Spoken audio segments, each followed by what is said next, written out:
He is risen. Amen. The message of the cross is foolishness to those who are perishing, but to us who are being saved, it's the power of God. For it is written, I will destroy the wisdom of the wise, the intelligence of the intelligent I will frustrate. Where is the wise person? Where is the teacher of the law? Where is the philosopher of this age? Has not God made foolish the wisdom of this world?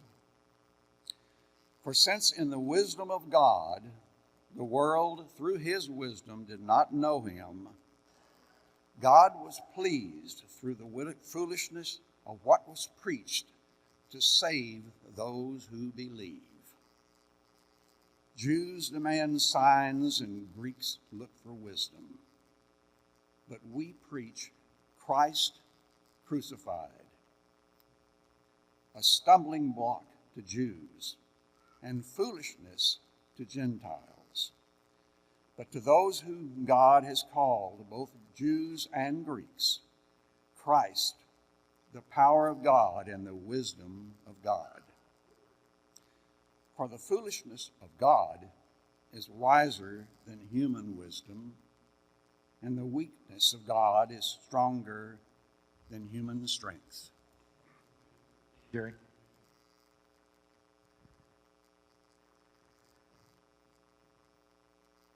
When Easter Sunday falls on April 1st, inevitably we can't help but think about some of the other things that people do on April 1st. I enjoy looking at some of the collections of these on the internet. This one I really liked. Someone decided for their spouse to go ahead and put googly eyes on everything in the refrigerator. So you go to get your breakfast that morning and there's a lot of things there to greet you. I thought that was pretty funny. I really like this next one too, where you think about the backup camera in your car, Nicolas Cage waiting to greet you. This other one's a little bit more sinister. Someone set up a snack bowl at the office, and it looks like free candy, and everyone thinks, what a nice gesture, what a kind thing to do. But if you started grabbing and eating from that candy, what you would find is a mixture of M&Ms, Reese's Pieces, and Skittles. So you go for a bite, and it's not what you thought it was going to be. So someone took the time to write this nice note in response. Whoever you are who did this has no soul, and I hope you're happy with yourself. It's just wrong, and you should be ashamed. You know? So since he's not here, I'll go ahead and embarrass our youth minister as well. We've got a group of about 50 or 60 up at the LTC this weekend. Apparently, they played a pretty good joke on Peyton Copeland, our youth minister. Since it was his first time to go to LTC, they conspired against him and decided to tell Peyton that one of the most important roles of the volunteers up there is that someone has to be the elevator monitor to be in charge of what's going on at the hotel elevator. So they got Peyton to stand there for quite a while talking to all these people as if he was running the place, and then as a group they let him know that was a made-up job. So you can make fun of him later. He'll probably get me back for telling you that story at some point. But this is a time, this particular date, we think more than usual about playing pranks, about humor, and we're a little more bold than we might be at other times, and we'll be a little bit more lenient than we will at other times, won't we? Because you can have someone do something kind of nasty to you, but if it's April the 1st, you'll say, okay, well, that's kind of in keeping with the spirit of the day. That's just something that we do. So it is a day that we have a tendency to push back on authority just a little bit more than we might otherwise. That's also something that we see in children as they grow up, isn't it? Most often when we talk about teenagers, I think teenagers might get a slightly unfair rap on this. I think kids at all ages push back on authority at least a little bit. But a lot of times we tend to talk about teenagers and how all of a sudden they start asking all these harder questions. They start looking at issues of authority, and they might deliberately do something they know they're not supposed to do and push back on that authority. They might smart off a little bit more than they had before. They might want to argue with you about stuff. I know at some point I really started wanting to argue with my dad about all kinds of stuff related to church. Well, why do we do it this way and not that way? And, oh yeah, well, what's your reason for that? We have these ways of kind of pushing back on things and asking these questions, but there's actually a part of doing that's useful. Because when you're pushing back on something that's an authority, It's not just a matter of you being angry or rebellious, though that can be a component, but when you're pushing back on something that is your authority, what you're finding out is whether or not that authority is strong enough to protect you when the going gets rough. So when you think about little boys who like to wrestle with their dads, and even as you get to be a teenager, you start wondering, can I finally out-wrestle dad? It's not just about whether or not I'm stronger than dad. There's kind of that subconscious question going on, which is, if something got rough, if something were bad, is dad still strong enough to protect me? We do the same thing with the way we look at our belief systems. We start asking questions about Christianity. When you're a newer Christian or you're a younger Christian and your faith has kind of been your parents' faith and you're having to decide whether or not it's going to be your faith, you kind of have to push back on it. And you need to have a safe place to ask those harder questions about the things you're just not sure about or the things you're not understanding, because we need to be able to push back and find out, is this faith strong enough to sustain me when things get really bad? In my life, when I'm in over my head and I know that I can't handle it on my own, and ultimately when I succumb to death, what is it that's going to rescue me from this situation? So part of why we push back on authority is to find out whether or not that authority is able to rescue us when we need it. This is also part of the reason why you think about the average playground. A lot of times around a playground, you'll find a good section of fencing. In fact, it's a good thing for children to have fences around their playgrounds. If you watch a big group of school children playing on the playground and there's a fenced-in area, most often what do? You'll see them scattered all over the place, all over the grass, all the way up to the fence, leaning on the fence. They'll be on the equipment, but they'll be everywhere. Several years ago, some child development people got together and thought, we need to teach our children to be more open. We don't want to limit our children. We want them to be unlimited. So we got to stop doing this thing where we put fences around playgrounds. And so they made this big push, and in some playgrounds, they tried removing the fences. You know what the children did once the fences were gone? They didn't go out further. They all huddled right around the equipment because they didn't know where it was safe anymore. They didn't know what their limits were. They didn't know what was protecting them. And whereas they thought they would encourage the children to roam even more freely, instead, with nothing that was their protection, their security, nothing there to be that enforcement, they were actually a lot more afraid, and they were more timid. Knowing that you have a strong protector sets you free to be a more joyful person. When you know that you're protected, when you know that someone holds the future for you, when you know that someone has you in their hands and can take care of you, you're liberated from your worries and you're able to be a happier person. So thinking about the way that we tend to push back on authority figures, that's definitely something that's in play when you see Jesus being crucified on the cross. All the people who'd been around him, who had heard him teach, who had heard him make some of the claims that he did, crucifixion was a very bold way of pushing back on everything that Jesus said to find out who this guy really is. Is he really who he says he is? Could he really withstand what the world has to offer? And as he's hanging there dying on the cross, it certainly appeared to be a picture of weakness, didn't it?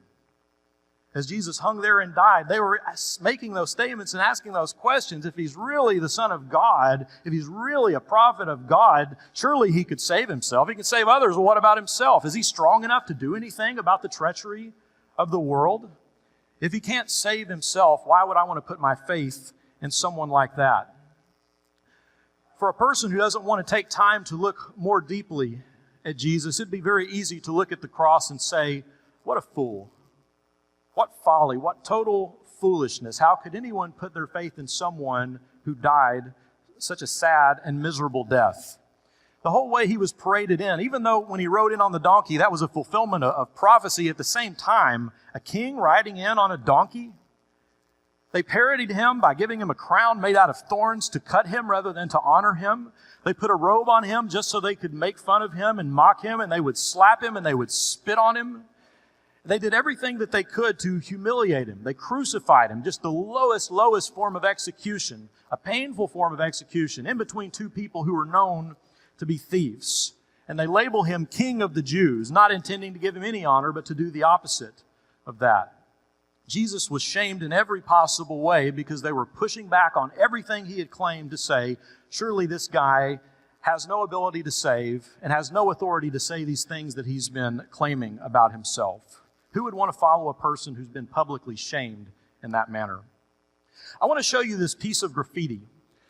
This is from the 3rd century, and it was found in Rome. And what it says in Greek is, Alexamenos sabete theon, which means, Alexamenos or Alexander worships his god. We know absolutely nothing about this little boy other than that there was some little boy who was a Christian, and some of his friends, or maybe not so much friends, decided that they would write graffiti on the wall. Back before you had Facebook walls or whatever else, they would just write on literal walls. But you can see the artwork that they've created. They've got this little boy who's supposed to be their friend Alexamenos, and he's got his hand lifted up as if he's giving praise. And do you see what's hanging above him? It's someone clearly being crucified, but instead of a human head, he's got the head of a donkey. That tells you the way they were looking at Christians and at this message that the Messiah, the Son of God, came and died on a cross. They'd say only an idiot, only a fool would get put to death on a cross. So I think about this, I picture him as just a little boy, Alexamenos, who is trying to be a Christian, and he's obviously faithful enough that people know he's a Christian, but to think he's getting bullied, even as a child, immortalized here in history, where they wrote that on the wall just to mock their friend. I was encouraged, however, that just a few feet away from that inscription, someone else came along and wrote the words, Alexamenos is faithful. You like to think that he had maybe at least one little friend who stood up for him and said, he's getting mocked, but in the end, I know that he's faithful. The world might look at Christians and say we're idiots, that we're a joke, that we're wasting our time, that there's a lot of other things you could be doing right now than sitting here or singing songs or studying a really old book. There's a lot of other ways we could use our time, and the world is very quick to say basically what those kids were saying, that this is ridiculous. This is such an utter foolish waste of time. But then we come to the issue of the empty tomb there on that Lord's Day so many years ago. Because once the tomb was found empty, all of a sudden, leading up to the empty tomb, we knew who was the butt of the joke, right? Jesus is the butt of this entire joke, this entire masquerade, this parody. They've humiliated him with everything that they've got. But once the tomb is empty, we start having to re-examine the situation and ask, well, who's really getting the last laugh here?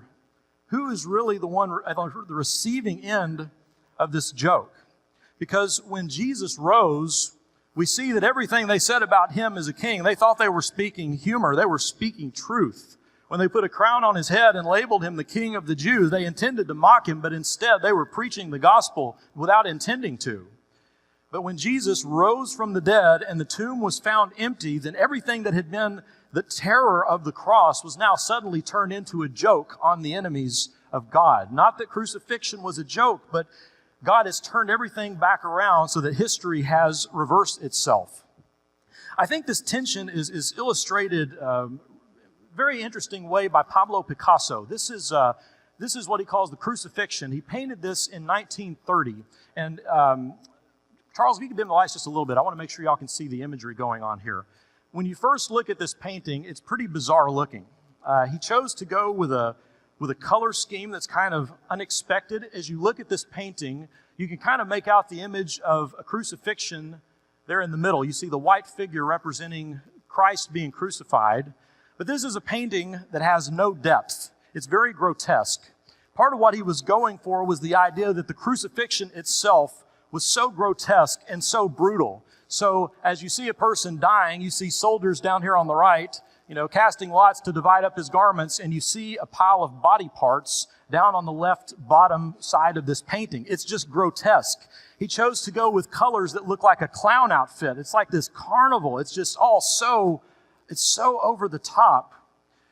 But then you also look at the one who's being crucified. Everything else is bright and colorful, and then you can look at Jesus in white in this image. And on the one hand, it could represent his purity and his holiness, or it could perhaps just simply represent death. You see the ladder leading up to the cross as the person's climbing up there to nail his hand to it, and you're reminded of the way they were challenging him. If you're really the Son of God, why don't you just come on down? There's actually a lot more complexity to this painting than what might grab you at first. But another thing I want you to notice is, do you see the soldier who is putting a spear into Jesus' side? It's a little guy on a horse there near the middle of the painting. In fact, a recurring theme in Picasso's works was Don Quixote. That is actually supposed to be Don Quixote, who is a famous literary figure who was intended to make a mockery of chivalry and the knights that had become so antiquated that they were making fun of in his stories. But Don Quixote is the consummate fool. There's stories about him going out as a knight, and he sees these monsters coming into the land, and he says he's going to go to war with the monsters, and it turns out it's a bunch of windmills that he's going to fight, and he starts hitting them with his sword. He's just ridiculous. And then when they tell him, look, you're just hitting the windmills, he says, well, those were really monsters, but some sorcerer came along and made them windmills. He won't admit he's wrong. He's just this totally foolish, ridiculous figure. But in this subtle way, and having a total fool pointing there to Jesus, on the one hand, we're reminded that those people who thought they were putting to death the Son of God, that thought they were conquering the King of Kings, were really foolish to think they could do anything to harm the God that we serve. The other angle on this is that we think of ourselves as now people who are pointing towards Jesus. And as people who try to point others to Jesus, inevitably, we're going to be viewed also as fools. That people will say the cross is foolishness and we're foolish for following it. But as Christians, we're called to be a people who are just ridiculous enough to have hope. That we have love, that we have compassion, that we have time for people. We're not people who live out of despair, but instead we're people who live out of hope. When you think of what Jesus was and what he did, the whole situation around his crucifixion, the crucifixion is a story of the absolute worst possible thing happening to the best possible man. Right? Jesus is the ultimate ideal, the one perfect person who ever lived. He was the best, he was the most noble, and he suffered the worst kind of execution that humanity has ever invented. It was designed to be painful, it was designed to be humiliating, and the world gave him their absolute worst. But in response to that, what did Jesus do? In response to being mistreated in every way, Jesus picked up the cross and he shouldered the burden of the world. And when he could have been vicious to his enemies instead, he prayed for them. And even as he hung dying, he asked God to forgive them. He managed to find mercy for people who were showing him none. And so the worst possible thing happens to the best possible person. And he showed us how we respond to treachery and to maliciousness in our lives. We respond and we overcome evil with good. We overcome hatred with love. We show mercy. We show kindness. I wanted us to look at 1 Corinthians chapter 1, and again, verse 25. What a powerful verse. For the foolishness of God is wiser than man's wisdom, and the weakness of God is stronger than man's strength. God had never looked so foolish as he did on that day when Jesus, God embodied in human form, hung there dying on a cross. It was the height of what you could call the foolishness of God. God had never looked so weak as he did when Jesus was there dying, hanging there, slowly suffocating as he prepared to die on the cross. And as he was there put in the tomb, God had never looked so weak or so powerless, but we're reminded that in this, God's wisdom was displayed. And even God's foolishness is wiser than our wisdom. Even God's weakness is stronger than our strength. God is that one authority we can turn to and point to who can deliver us from every situation and anything that we're up against. As we're moving forward, I wanted to talk a little bit for us as Christians about the importance of being people who live out of a place of joy and hope and not out of fear. So I know I've got some of our servers who've got something special prepared this morning. I've been telling everyone for a couple of weeks I had a special project for this morning. And so they're going to be handing something out to you as I continue talking to you. But we've been thinking for a while about, how is it that we as a congregation can do a little extra to reach out, can do a little bit extra to be people who live out of a place of joy, who choose to show kindness, who choose to be optimistic rather than pessimistic and giving in to fear. And so the servers are going to be coming around, and every person in here is going to get a little plastic bag. And in this bag is a little collection of cards. And we're issuing a challenge this morning that we are calling the Kindness Blitz Challenge. And so what this involves is there are 9 cards in here total. There are 8 cards that are little challenge cards. They'll have an image on one side and a little challenge on the back side. And we're just inviting everyone here to try and go out and show 8 random acts of kindness. Now, that's one way that we're different than the world. The world is always in a hurry. The world doesn't have time for people. The world is too stressed out to pay attention to what's around them. So we're inviting us to be deliberate and trying to be different than that. That you'd be a person who makes some extra time to show kindness. that you show some extra generosity. So there are 8 cards containing challenges, and then there is also a 9th card that has got a checklist. So for you OCD people like myself, if you want to have a checklist that you can go through, you can mark them off as you do them. And underneath each item on that checklist, we also have a scripture that we've assigned. So as you're preparing to hand one of these out, I would invite you to pull up that Bible app on your phone or whatever Bible you got handy. Take just a minute and read that verse and think about it a little bit. I think it'll make it a more meaningful experience for you, because for us, this is a spiritual thing. So 8 random acts of kindness. Now, another detail I wanted to mention is that on these cards, it's going to have a URL that you can look at. In fact, if you wanted to pull out your phones, you could look at it right now, but www.kindnessblitz.com. In fact, I own that URL. So if you go to kindnessblitz.com, it's going to take you to our church website, and it's going to load a pop-up window exactly like what you see there, where we'll invite people just to share a story. So if you have a neat story about you going out and doing one of these acts of kindness and you'd like to share your story with us, or hopefully there will be someone who receives your kindness and they decide to tell us something that you did, as we get those stories, we'll share those stories. But just a simple thing that we wanted to try and do as a congregation, to invite all of us to be thinking about those opportunities that we have to show kindness. We really do believe that when Jesus taught us to be like salt and like light, what he's saying is, wherever Christians are, the world should be a little bit of a better place. Wherever the church is present, there should be more hope present. There should be more people who are patient and willing to listen to others.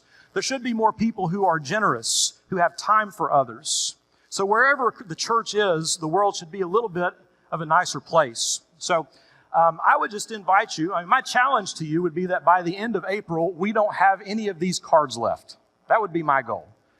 So make it your goal to try and give these away to people, find nice things to do for people, and as you give them away, check off your list. And my goal would be that by the end of April, the only thing any of us has left is a checklist. But so this is what we're doing today. This is our Kindness Blitz Challenge. We hope that all of you will try to participate. I'd also mention this is a great thing to do with your children. I think they will get a kick out of trying to complete some of these items. I want us to go back again to that image of Roman graffiti, thinking again about Alexamenos.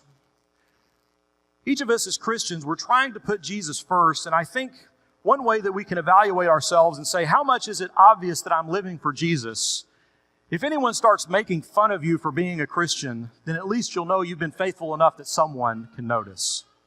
So when I think about Alexamenos, whoever he was, however old he was, in some ways he's one of my personal heroes, because I hope that when people see the way that I live, it would be so obvious that I'm a Christian that they could readily refer to me as such. Everyone knows he follows Jesus. And I would encourage you to make that your goal as well, that you would be so characterized by joy and hope and security that comes from knowing Jesus has already conquered death, that people could look at you and easily see the hope that is within you. It's been a great morning to be here. We've had so many neat things happen already today, and we're really glad for everyone who's present with us this morning. As you think about your own life, if there is some kind of a commitment that you need to make, if there's something that you need to do, if there's any way that we could pray for you or help you in some way, this is a time that we always set aside in our worship service so that if anyone has a special need, they can come forward and talk to us about it. So if you have any special needs this morning, we would invite you to do that at this time as together we stand and sing this song.